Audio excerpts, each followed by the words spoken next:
The Most Dangerous Game by Richard Connell. Off there, to the right, somewhere, is a large island, said Whitney. It's rather a mystery. What island is it? Rainsford asked. The old charts call it Ship Trap Island, Whitney replied. A suggestive name, isn't it? Sailors have a curious dread of the place. I don't know why. Some superstition. Can't see it, remarked Rainsford, trying to peer through the dank, tropical night that was palpable as it pressed its thick, warm blackness in upon the yacht. You've good eyes, said Whitney with a laugh, and I've seen you pick off a moose moving in the brown fall bush at 400 yards, but even you can't see 4 miles or so through a moonless Caribbean night. Nor 4 yards, admitted Rainsford. Ugh, it's like moist black velvet. It will be light enough in Rio, promised Whitney. We should make it in a few days.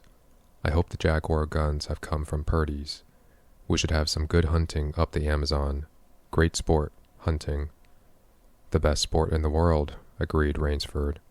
For the hunter, amended Whitney, not for the Jaguar. Don't talk rot, Whitney, said Rainsford. You're a big game hunter, not a philosopher. Who cares how a Jaguar feels? Perhaps the Jaguar does, observed Whitney. Bah, they've no understanding. Even so, I rather think they understand one thing. Fear. The fear of pain and the fear of death. Nonsense, laughed Rainsford. This hot weather is making you soft, Whitney. Be a realist. The world is made up of 2 classes, the hunters and the huntees. Luckily, you and I are hunters. Do you think we've passed that island yet? I can't tell in the dark. I hope so. Why? Asked Rainsford. The place has a reputation. A bad one. Cannibals? Suggested Rainsford. Hardly. Even cannibals wouldn't live in such a god-forsaken place. But it's gotten into sailor lore somehow. Didn't you notice that the crew's nerves seemed a bit jumpy today? They were a bit strange, now you mention it. Even Captain Nelson. Yes, even that tough-minded old Swede who'd go up to the devil himself and ask him for a light. Those fishy blue eyes held a look I never saw there before. All I could get out of him was, "This place has an evil name among seafaring men, sir." Then he said to me very gravely, "Don't you feel anything?" As if the air about us was actually poisonous. Now, you mustn't laugh when I tell you this. I did feel something like a sudden chill. There was no breeze. The sea was as flat as a plate glass window. We were drawing near the island then. What I felt was a mental chill, a sort of sudden dread. Pure imagination, said Rainsford. One superstitious sailor can taint the whole ship's company with his fear. Maybe. But sometimes I think sailors have an extra sense that tells them when they are in danger. Sometimes I think evil is a tangible thing, with wavelengths, just as sound and light have. An evil place can, so to speak, broadcast vibrations of evil.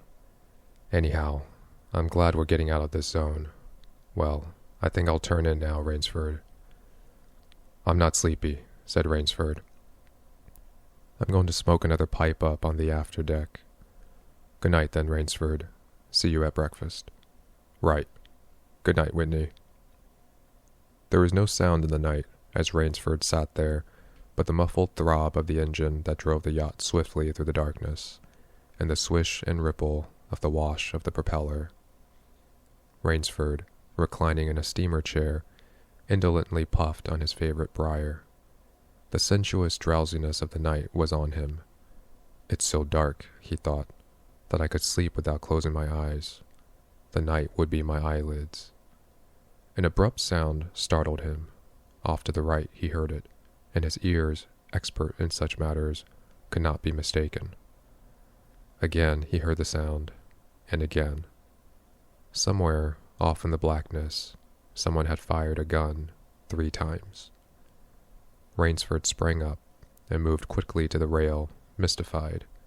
He strained his eyes in the direction from which the reports had come, but it was like trying to see through a blanket. He leaped upon the rail and balanced himself there to get greater elevation. His pipe, striking a rope, was knocked from his mouth. He lunged for it. A short, hoarse cry came from his lips as he realized he had reached too far and had lost his balance. The cry was pinched off short as the blood-warm waters of the Caribbean Sea closed over his head.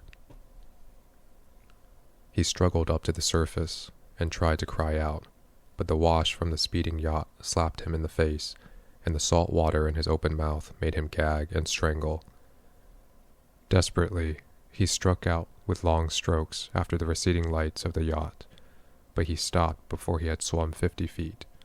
A certain cool-headedness had come to him. It was not the first time he had been in a tight place. There was a chance that his cries could be heard by someone aboard the yacht, but that chance was slender, and grew more slender as the yacht raced on.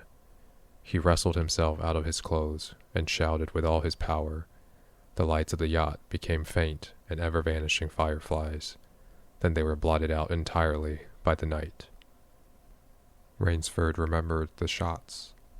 They had come from the right, and doggedly he swam in that direction, swimming with slow, deliberate strokes, conserving his strength. For a seemingly endless time he fought the sea. He began to count his strokes. He could do possibly 100 more, and then Rainsford heard a sound. It came out of the darkness.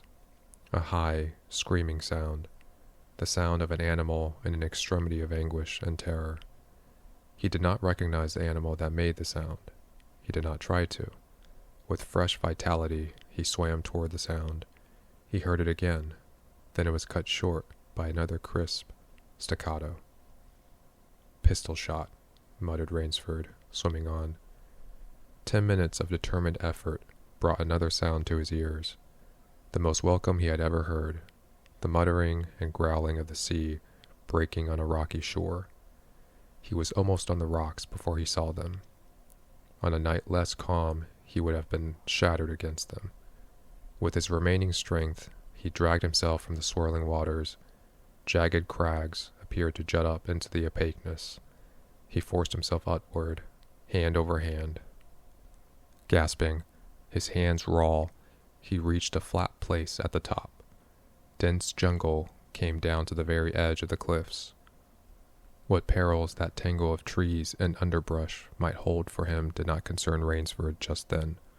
All he knew was that he was safe from his enemy, the sea, and that utter weariness was on him. He flung himself down at the jungle edge and tumbled headlong into the deepest sleep of his life. When he opened his eyes, he knew from the position of the sun that it was late in the afternoon. Sleep had given him new vigor. A sharp hunger was picking at him. He looked about him, almost cheerfully. Where there are pistol shots, there are men. Where there are men, there is food, he thought. But what kind of men, he wondered, in so forbidding a place? An unbroken front of snarled and ragged jungle fringed the shore. He saw no sign of a trail through the closely knit web of weeds and trees. It was easier to go along the shore, and Rainsford floundered along by the water. Not far from where he had landed, he stopped. Some wounded thing, by the evidence a large animal, had thrashed about in the underbrush. The jungle weeds were crushed down and the moss was lacerated. One patch of weeds was stained crimson. A small glittering object not far away caught Rainsford's eye, and he picked it up. It was an empty cartridge. "A .22, he remarked. "That's odd." It must have been a fairly large animal, too.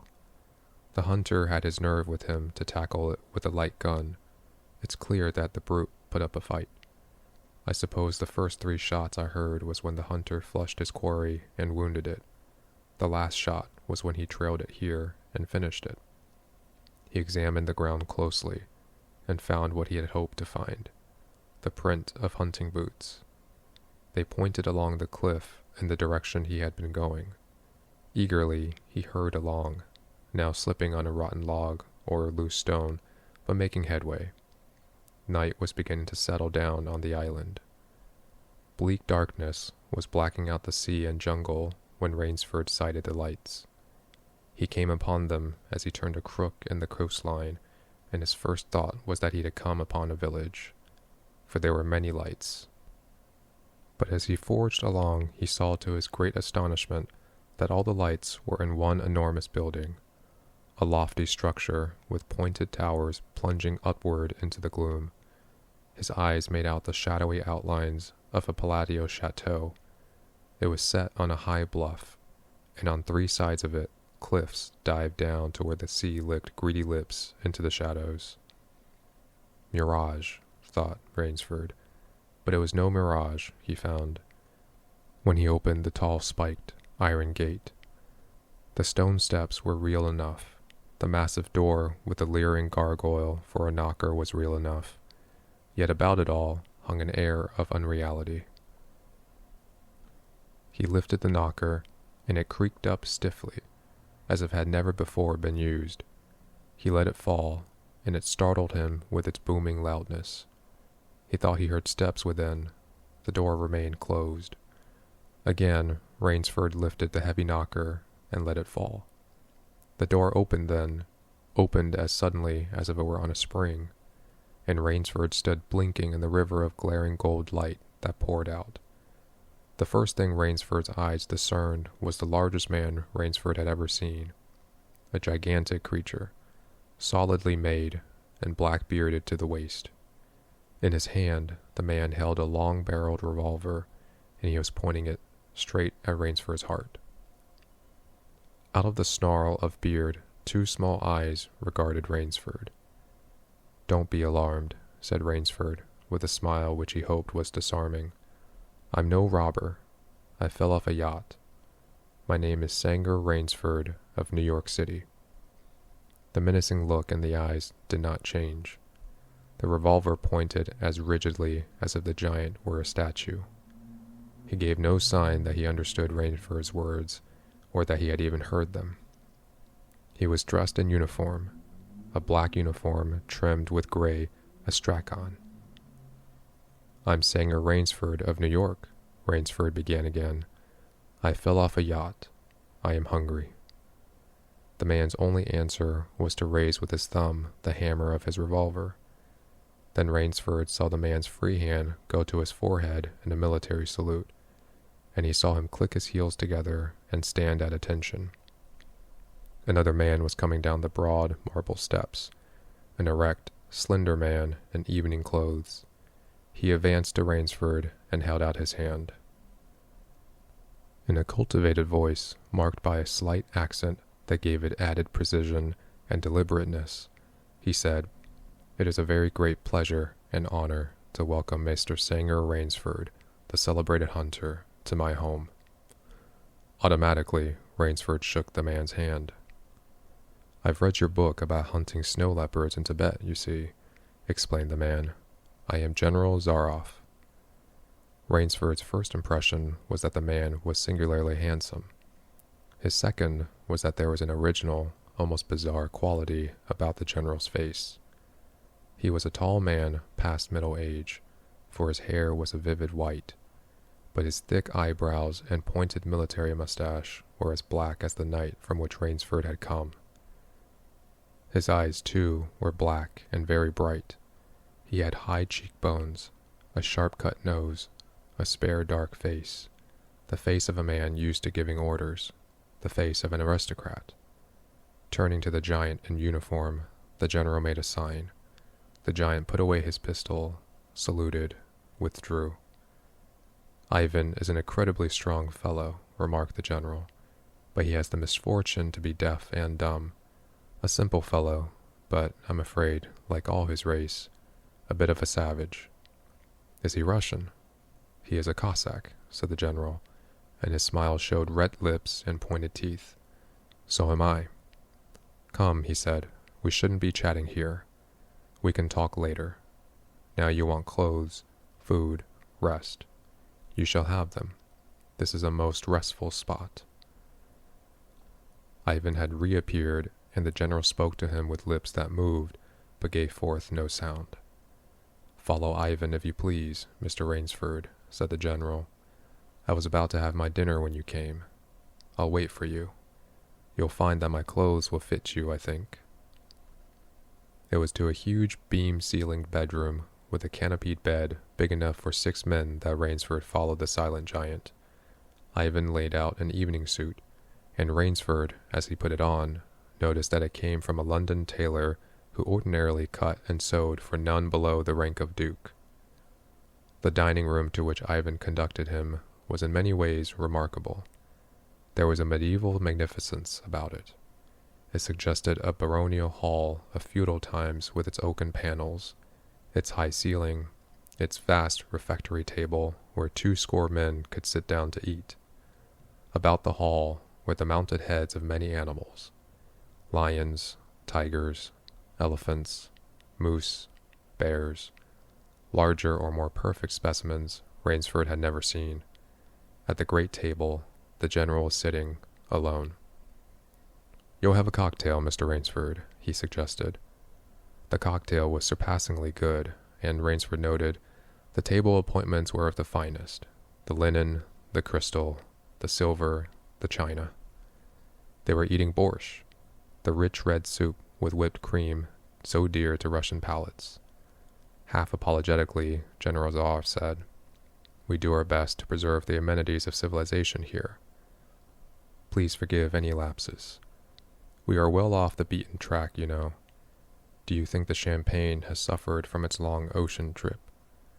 "Not in the least," declared Rainsford. He was finding the general a most thoughtful and affable host, a true cosmopolite. But there was one small trait of the general's that made Rainsford uncomfortable. Whenever he looked up from his plate, he found the general studying him, appraising him narrowly. "Perhaps," said General Zaroff, "you were surprised that I recognized your name.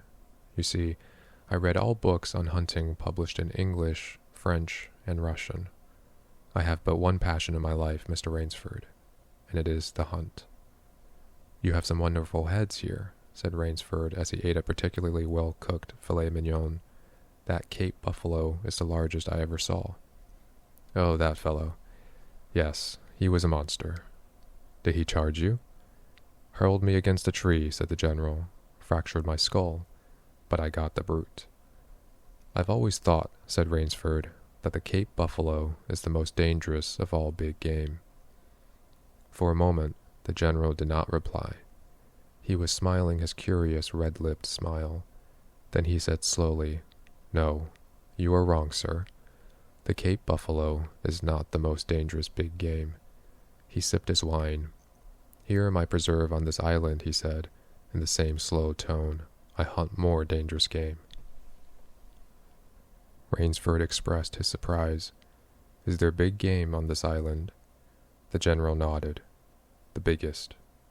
"Really?" "Oh, it isn't here naturally, of course. I have to stock the island." "What have you imported, General?" Rainsford asked. "Tigers?" The general smiled. "No," he said. "Hunting tigers ceased to interest me some years ago. I exhausted their possibilities, you see. No thrill left in tigers, no real danger. I live for danger, Mr. Rainsford." The general took from his pocket a gold cigarette case and offered his guest a long black cigarette with a silver tip. It was perfumed and gave off a smell like incense. "We will have some capital hunting, you and I," said the general. "I shall be most glad to have your society." "But what game?" began Rainsford. "I'll tell you," said the general. "You will be amused, I know. I think I may say, in all modesty, that I have done a rare thing. I have invented a new sensation. May I pour you another glass of port, Mr. Rainsford?" "Thank you, General." The general filled both glasses and said, "God makes some men poets, some he makes kings, some beggars. Me he made a hunter. My hand was made for the trigger," my father said. He was a very rich man with 250,000 acres in the Crimea, and he was an ardent sportsman. When I was only 5 years old, he gave me a little gun, specially made in Moscow for me, to shoot sparrows with. When I shot some of his prized turkeys with it, he did not punish me. He complimented me on my marksmanship. I killed my first bear in the Caucasus when I was 10. My whole life has been one prolonged hunt. I went into the army. It was expected of noblemen's sons, and for a time commanded a division of Cossack cavalry. But my real interest was always the hunt. I have hunted every kind of game in every land. It would be impossible for me to tell you how many animals I have killed. The general puffed at his cigarette. After the debacle in Russia, I left the country, for it was imprudent for an officer of the Tsar to stay there. Many noble Russians lost everything. I, luckily, had invested heavily in American securities, so I shall never have to open a tea room in Monte Carlo or drive a taxi in Paris. Naturally, I continued to hunt. Grizzlies in your Rockies, crocodiles in the Ganges, rhinoceroses in East Africa. It was in Africa that the Cape buffalo hit me and laid me up for 6 months. As soon as I recovered, I started for the Amazon to hunt jaguars, for I had heard they were unusually cunning. They weren't, the Cossack sighed. They were no match at all for a hunter with his wits about him and a high-powered rifle. I was bitterly disappointed.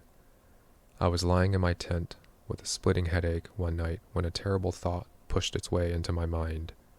Hunting was beginning to bore me, and hunting, remember, had been my life. I have heard that in America, businessmen often go to pieces when they give up the business that has been their life. Yes, that's so, said Rainsford. The general smiled. I had no wish to go to pieces, he said. I must do something. Now, mine is an analytical mind, Mr. Rainsford. Doubtless, that is why I enjoy the problems of the chase. No doubt, General Zaroff. So, continued the general, I asked myself why the hunt no longer fascinated me. You are much younger than I am, Mr. Rainsford, and have not hunted as much, but you perhaps can guess the answer. What was it? Simply this. Hunting had ceased to be what you call a sporting proposition. It had become too easy. I always got my quarry. Always. There is no greater bore than perfection. The general lit a fresh cigarette. No animal had a chance with me anymore. That is no boast. It is a mathematical certainty. The animal had nothing but his legs and his instinct. Instinct is no match for reason. When I thought of this, it was a tragic moment for me, I can tell you. Rainsford leaned across the table, absorbed in what his host was saying. It came to me as an inspiration what I must do, the general went on. And that was? The general smiled, the quiet smile of one who has faced an obstacle and surmounted it with success. I had to invent a new animal to hunt, he said. A new animal? You're joking. Not at all, said the general. I never joke about hunting. I needed a new animal. I found one. So I bought this island, built this house, and here I do my hunting. The island is perfect for my purposes. There are jungles with a maze of trails in them, hills, swamps. But the animal, General Zaroff. Oh, said the general. It supplies me with the most exciting hunting in the world. No other hunting compares with it for an instant. Every day I hunt, and I never grow bored now, for I have a quarry with which I can match my wits. Rainsford's bewilderment showed in his face. I wanted the ideal animal to hunt, explained the general. So I said, what are the attributes of an ideal quarry? And the answer was, of course, it must have courage, cunning, and above all, it must be able to reason. But no animal can reason, objected Rainsford. My dear fellow, said the general, there is one that can. But you can't mean, gasped Rainsford. And why not? I can't believe you are serious, General Zaroff. This is a grisly joke. Why should I not be serious? I am speaking of hunting. Hunting. Good God, General Zaroff. What you speak of is murder. The general laughed with entire good nature. He regarded Rainsford quizzically. I refuse to believe that so modern and civilized a young man as you seem to be harbors romantic ideas about the value of human life. Surely your experiences in the war did not make me condone cold-blooded murder, finished Rainsford stiffly. Laughter shook the general. How extraordinarily droll you are, he said. One does not expect nowadays to find a young man of the educated class, even in America, with such a naive, and if I may say so, mid-Victorian point of view. It's like finding a snuff-box in a limousine. Ah, well, doubtless you had Puritan ancestors. So many Americans appear to have had. I'll wager you'll forget your notions when you go hunting with me. You've a genuine new thrill in store for you, Mr. Rainsford. Thank you. I'm a hunter, not a murderer. Dear me, said the general, quite unruffled. Again that unpleasant word. But I think I can show you that your scruples are quite ill-founded. Yes? Life is for the strong, to be lived by the strong, and, if needs be, taken by the strong. The weak of the world were put here to give the strong pleasure. I am strong. Why should I not use my gift? If I wish to hunt, why should I not? I hunt the scum of the earth, sailors from tramp ships, Lascars, blacks, Chinese, whites, mongrels. A thoroughbred horse or hound is worth more than a score of them. But they are men, said Rainsford, haughtily. Precisely, said the general. That is why I use them. It gives me pleasure. They can reason after a fashion, so they are dangerous. But where do you get them? The general's left eye fluttered down in a wink. This island is called Ship Trap, he answered. Sometimes an angry god of the high seas sends them to me. Sometimes, when Providence is not so kind, I help Providence a bit. Come to the window with me. Rainsford went to the window and looked out toward the sea. Watch! Out there! Exclaimed the general, pointing into the night. Rainsford's eyes saw only darkness, and then, as the general pressed a button, far out to sea, Rainsford saw the flash of lights. The general chuckled. They indicate a channel, he said, where there's none. Giant rocks with razor edges crouch like a sea monster with wide open jaws. They can crush a ship as easily as I crush this nut. He dropped a walnut on the hardwood floor and brought his heel grinding down on it. Oh yes, he said casually, as if in answer to a question. I have electricity. We try to be civilized here. Civilized? And you shoot down men. A trace of anger was in the general's black eyes, but it was there for but a second, and he said in his most pleasant manner, Dear me, what a righteous young man you are. I assure you, I did not do the thing you suggest. That would be barbarous. I treat these visitors with every consideration. They get plenty of good food and exercise. They get into splendid physical condition. You shall see for yourself tomorrow. What do you mean? We'll visit my training school, smiled the general. It's in the cellar. I have about a dozen pupils down there now. They're from the Spanish bark Celucar. They had the bad luck to go on the rocks cut there. A very inferior lot, I regret to say. Poor specimens, and more accustomed to the deck than to the jungle. He raised his hand, and Ivan, who served as waiter, brought thick Turkish coffee. Rainsford, with an effort, held his tongue in check.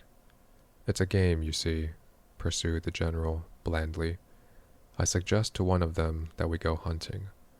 I give him a supply of food and an excellent hunting knife. I give him 3 hours' start. I am to follow, armed only with a pistol of the smallest caliber and range. If my quarry eludes me for 3 whole days, he wins the game. If I find him, the general smiled, he loses. Suppose he refuses to be hunted. Oh, said the general, I give him his option, of course. He need not play that game if he doesn't wish to. If he does not wish to hunt, I turn him over to Ivan. Ivan once had the honor of serving as official Nauder to the great white Tsar, and he has his own ideas of sport.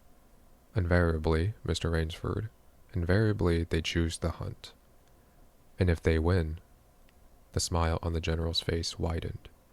To date, I have not lost, he said. Then he added, hastily, I don't wish you to think me a braggart, Mr. Rainsford. Many of them afford only the most elementary sort of problem. Occasionally, I strike a tartar. One almost did win. I eventually had to use the dogs. The dogs. This way, please. I'll show you. The general steered Rainsford to a window. The lights from the windows sent a flickering illumination that made grotesque patterns on the courtyard below, and Rainsford could see moving about there a dozen or so huge black shapes. As they turned toward him, their eyes glittered greenly. A rather good lot, I think, observed the general. They are let out at 7 every night. If anyone should try to get into my house, or out of it, something extremely regrettable would occur to him. He hummed a snatch of song from the Folies Bergère. And now, said the general, I want to show you my new collection of heads. Will you come with me to the library? I hope, said Rainsford, that you will excuse me tonight, General Zaroff. I'm really not feeling at all well.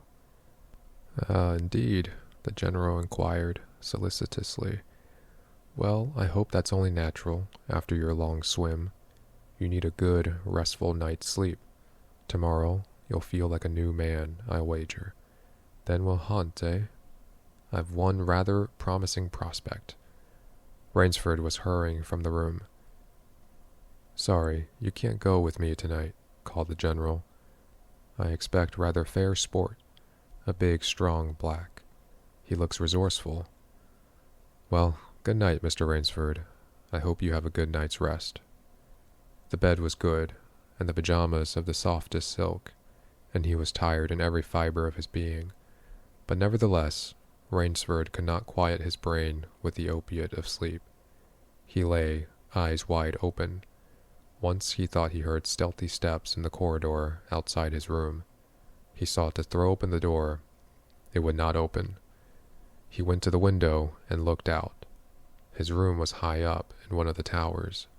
The lights of the chateau were out now, and it was dark and silent. But there was a fragment of sallow moon, and by its wan light he could see dimly the courtyard. There, weaving in and out in the pattern of shadow, were black, noiseless forms. The hounds heard him at the window and looked up, expectantly, with their green eyes. Rainsford went back to bed and lay down. By many methods he tried to put himself to sleep. He had achieved a doze when, just as morning began to come, he heard far off in the jungle the faint report of a pistol. General Zaroff did not appear until luncheon. He was dressed faultlessly in the tweeds of a country squire. He was solicitous about the state of Rainsford's health. As for me, sighed the general, I do not feel so well. I am worried, Mr. Rainsford. Last night I detected traces of my old complaint. To Rainsford's questioning gaze, the general said, Ennui, boredom. Then, taking a second helping of crepes Suzette, the general explained, The hunting was not good last night. The fellow lost his head. He made a straight trail that offered no problems at all. That's the trouble with these sailors. They have dull brains to begin with, and they do not know how to get about in the woods. They do excessively stupid and obvious things. It's very annoying. Will you have another glass of Chablis, Mr. Rainsford? General, said Rainsford firmly, I wish to leave this island at once. The general raised his thickets of eyebrows. He seemed hurt. But, my dear fellow, the general protested, you've only just come. You've had no hunting.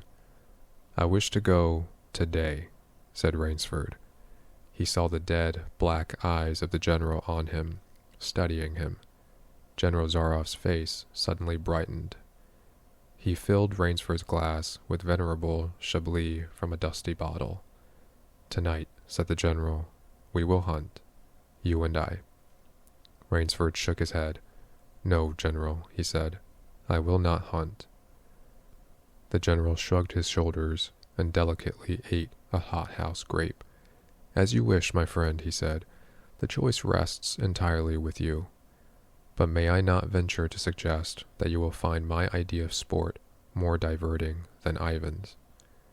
He nodded toward the corner to where the giant stood, scowling, his thick arms crossed on his hogshead of chest.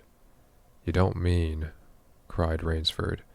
"My dear fellow," said the general, "have I not told you I always mean what I say about hunting? This is really an inspiration. I drink to a foeman worthy of my steel, at last."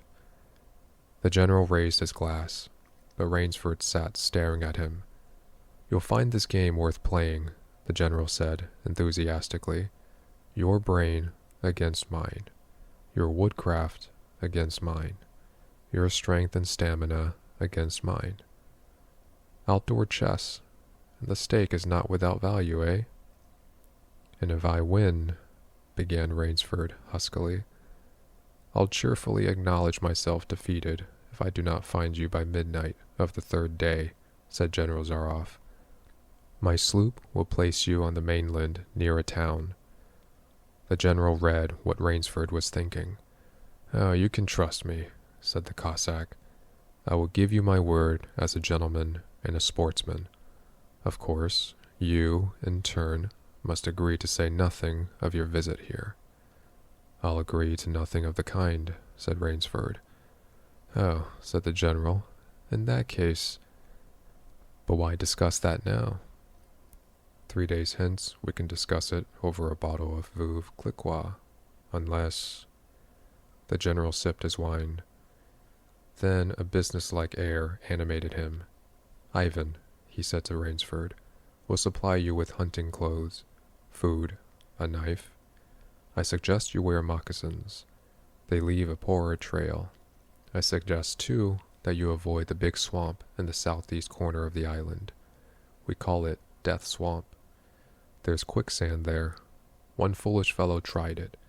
The deplorable part of it was that Lazarus followed him. You can imagine my feelings, Mr. Rainsford.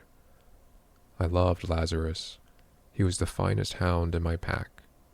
Well, I must beg you to excuse me now. I always take a siesta after lunch. You'll hardly have time for a nap, I fear. You'll want to start, no doubt.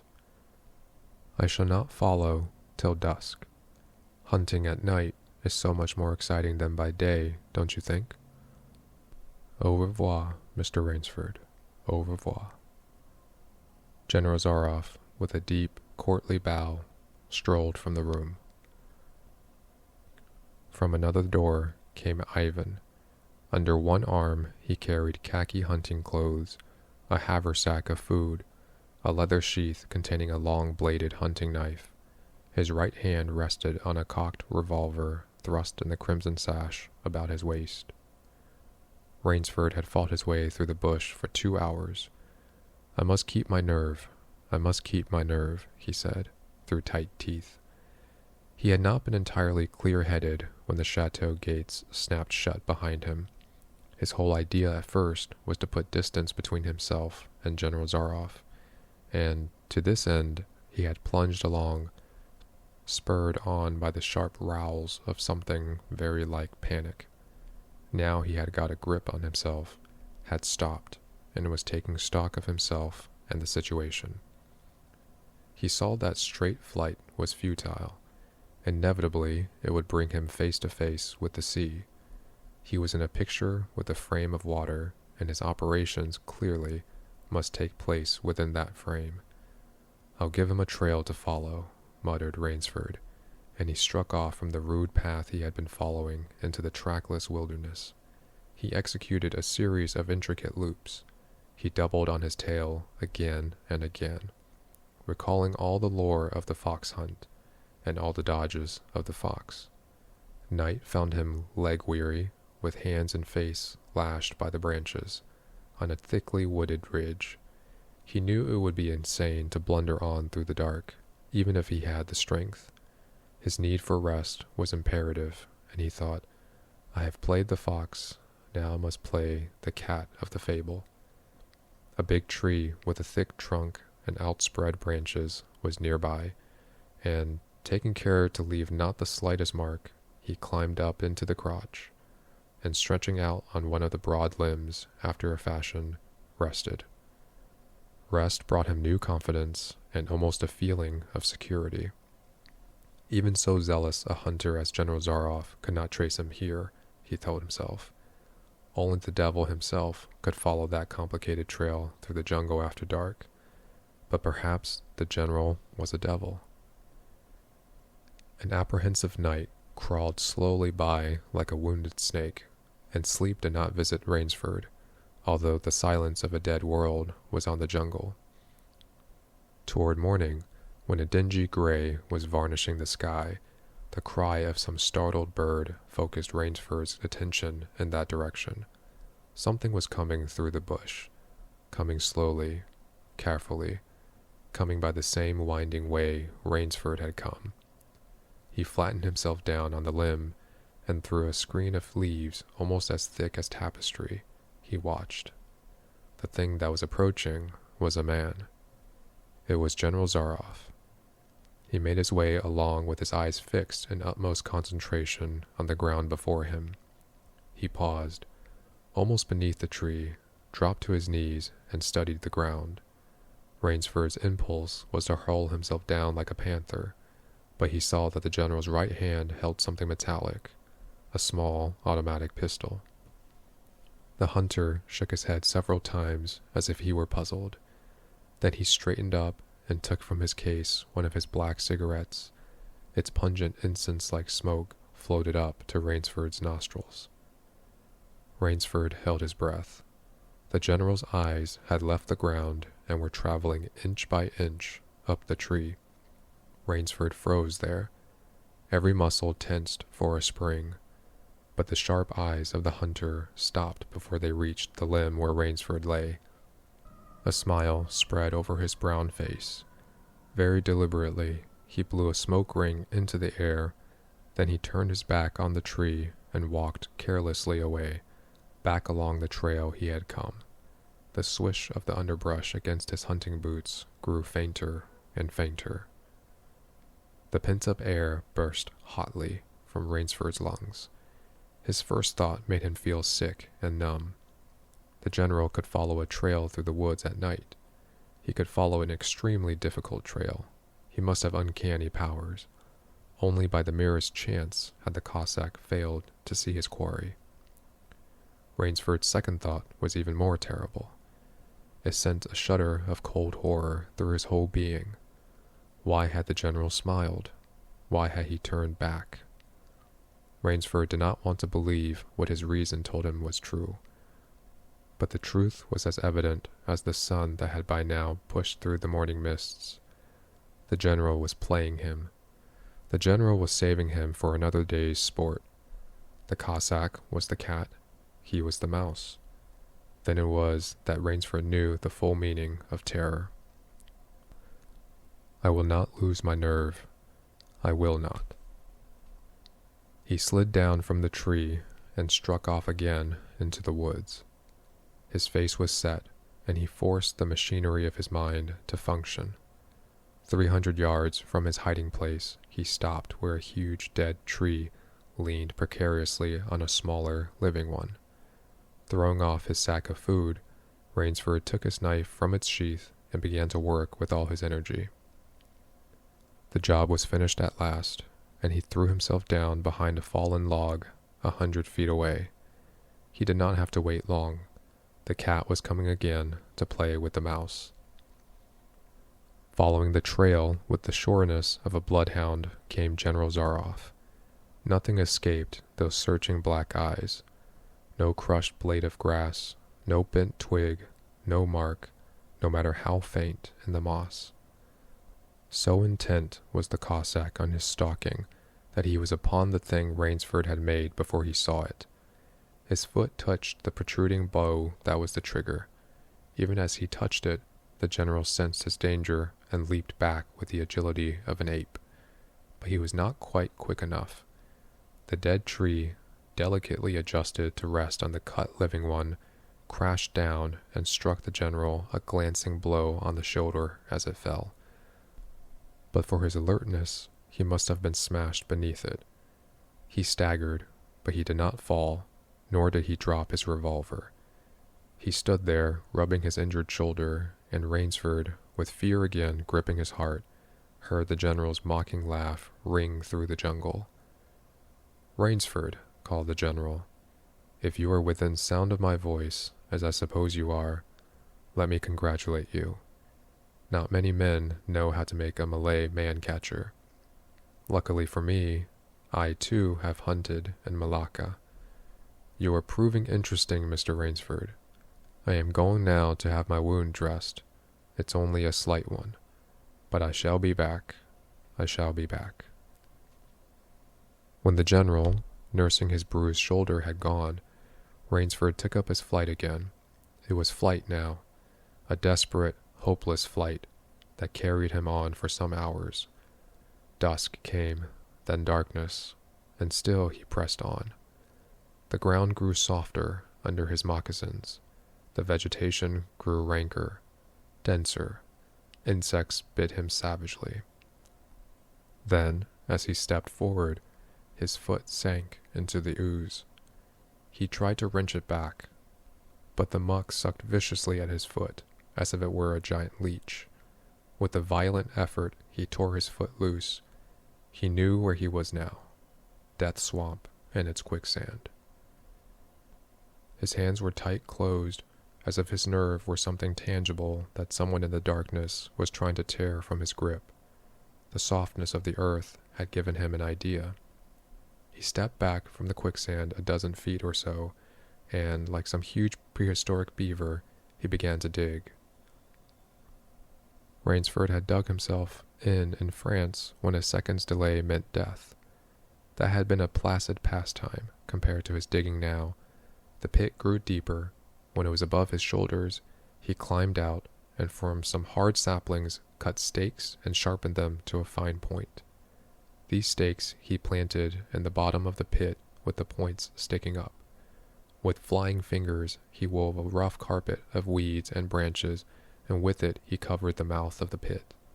Then, wet with sweat and aching with tiredness, he crouched behind the stump of a lightning-charred tree. He knew his pursuer was coming.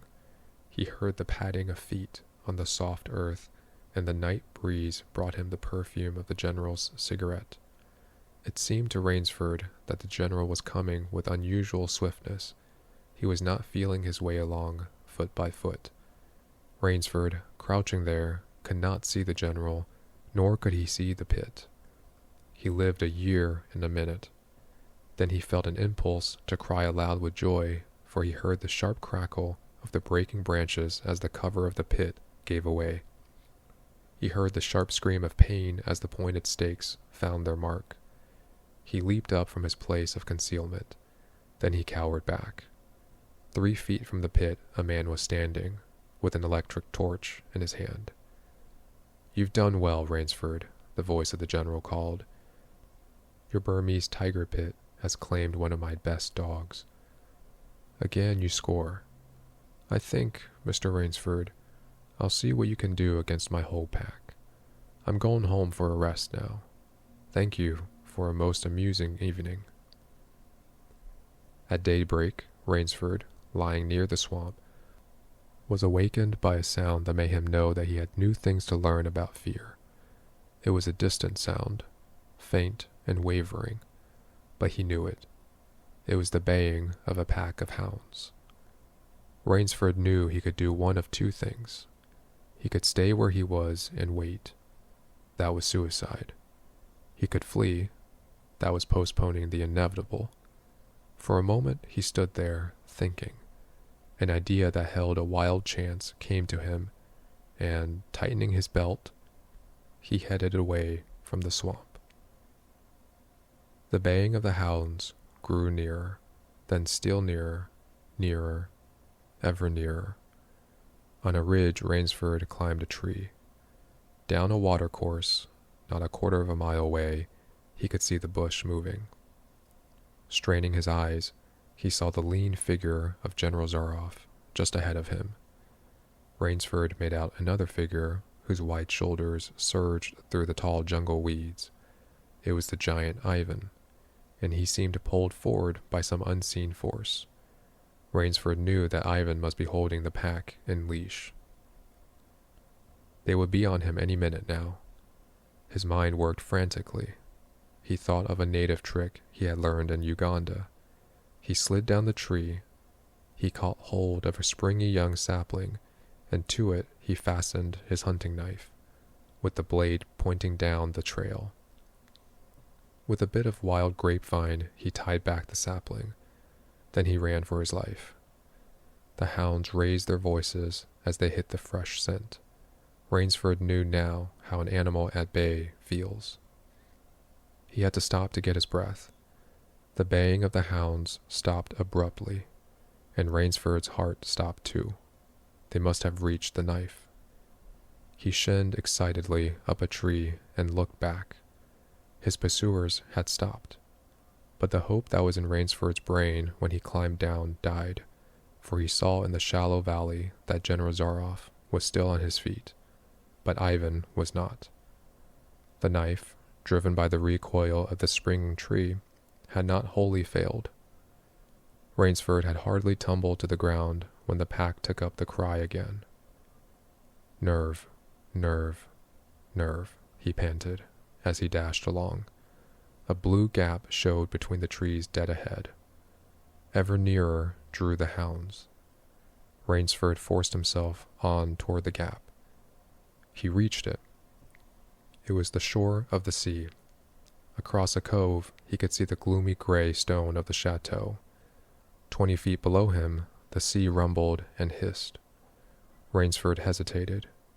He heard the hounds, then he leaped far out into the sea.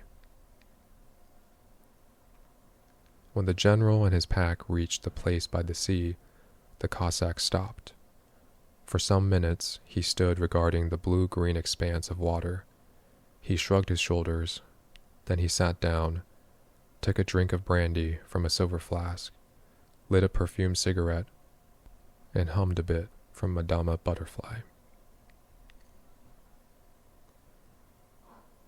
General Zaroff had an exceedingly good dinner in his great paneled dining hall that evening. With it, he had a bottle of Pol Roger and half a bottle of Chambertin. 2 slight annoyances kept him from perfect enjoyment. One was the thought that it would be difficult to replace Ivan. The other was that his quarry had escaped him.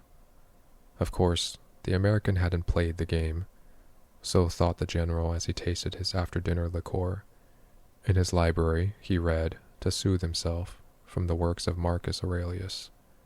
At 10, he went up to his bedroom. He was deliciously tired, he said to himself, as he locked himself in. There was a little moonlight, so before turning on his light, he went to the window and looked down at the courtyard. He could see the great hounds, and he called, "Better luck another time," to them. Then he switched on the light.